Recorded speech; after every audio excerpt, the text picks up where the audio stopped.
All right, here we are. If you are renting this fifth wheel Montana 381 toy hauler and you need to get this thing connected to your truck, this is a short little video on how to do that stuff. So this right here is the hitch for a fifth wheel. This part here is for a Ultimate Anderson fifth wheel connection. It converts the kingpin into a gooseneck hitch. I'll explain that here shortly. Let me actually go over to the side. So basically, the first thing you're going to do is, as you can see, this thing is a little bit low. So really, the first thing you want to do is go over here to the battery compartment, or the open that up for you. Boom.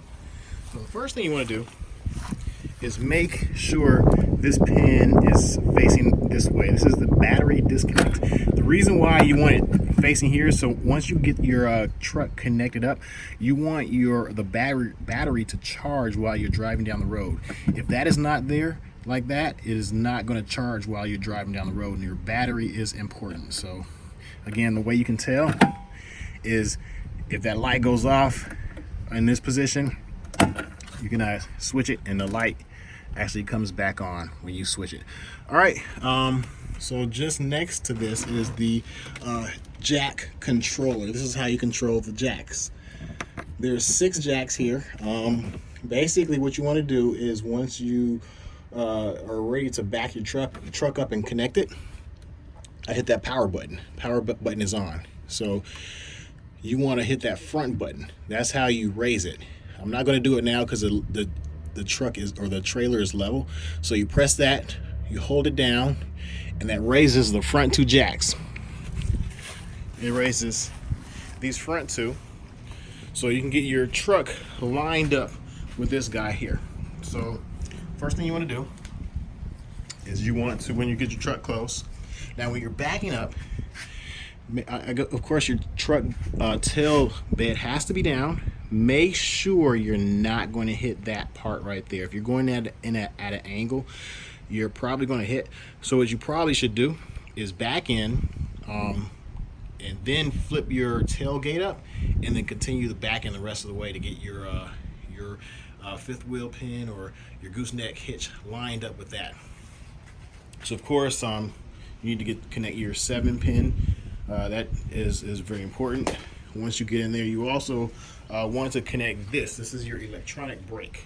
So if the trailer was to come disconnected, and this snaps out, your electric brakes would engage, and this thing would stop. Basically it would stop. So you want to connect this to something on your truck, and you want to give it enough wiggle room to, like, say if you're making like a U-turn or something, you don't want this thing to pull out and disconnect while you're in the middle of a U-turn. That would be a little bit embarrassing. So make sure this is connected to something in your truck that that allows it to give it a little playroom. So then the next piece is this guy here. So this is currently open. That's controlling some pieces in there where the gooseneck ball goes. So that's open, and once you get it, your pin put in that little piece there, you twist this, push it in, and you twist it back. You can either twist it to the right or to the left. It'll do the exact same thing. So now that is locked. So same thing, once you disconnect, you want to twist, pull, and lock it. So that's open, that's closed. All right. So let me think. So that is everything pretty much there. Once you get everything all connected up, you should be good to go. If you do have a regular fifth wheel connection and not a gooseneck, you actually would take this piece off, but I'll walk you through that if your truck doesn't have that piece. All right, once you get your truck all connected up, what you want to do next is you want to raise the jacks, and then and also check the tire pressure. Right? So there's 2 there, there's 2 there, and then there's 2 behind the wheels. Right? So the way you raise them up is you go back in here to where the jack's control panel is. So as you can see, it already says ready jacks down. What you can do is hit this button up or down. You can cycle through. I'm sorry, you cycle through. So this battery is telling you how much voltage the battery has. Oh, yeah, I guess the power went off. Thing was sitting too long. So battery. So it says auto retract rear, enter to begin. I would always just do the rear.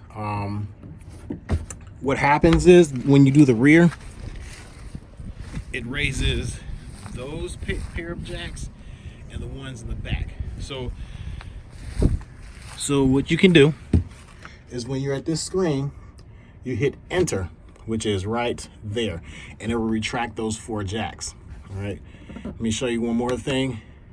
Now there's auto retract all. I wouldn't do that because that would also retract the front ones, and retracting all 6 jacks at the same time, that's just too much. All right, I think it's better you do the rear first and then do the front ones last. So you can also do it manually, but I won't go through that right now. And also, if you want, well, I guess I could. All right, if you want to do the jacks manually, you want to raise them up manually, you hit this retract button. Boom. And then now that's in retract mode. So when you hold that, it'll retract the fronts. When you hold the rear button, that will retract the rears. Left and right, basically, if you hold both of those will retract the middle. So if you take that retract button off, it will do the exact opposite. It will extend those jacks. So extend the front, extend the rear, extend the middles. So, and then also auto level, but we'll get into that into the next video. All right, so we're all good here. Let me show you how to check the tire pressure. All right. So the tire pressure label is right here. So you want to have a 95 psi. You can see that 95 psi on all tires. So right now they're already set, both sides 95. Actually, I have a tire pressure monitoring system on there. I can actually check it from inside my vehicle. If you want to remove these are the sensors to actually check it with a pressure gauge. You need to hold the back side of this and unscrew this, and that's how you get that off. But make sure you put that back on and put them on in the same order, because see, that's T1, that's T3, that's T5. So they're specifically numbered in a specific order. So if one gets low on pressure, I know which one is low while I'm driving. That's part of my tire pressure monitoring system. And then, yeah, that's pretty much it. Oh, one more thing is, once you get all the jacks raised up, so the back jacks and the middle jacks completely pull all the way up. But if you notice the front ones, once those pull all the way up, you want to actually go and raise this part all the way up to here on both sides. Otherwise, that piece is going to hit while you're driving. All right, so that's pretty much it with getting your truck all connected up to this. If you have any specific questions, you can always give me a call. You should have my cell number. But that's it for this segment of the video.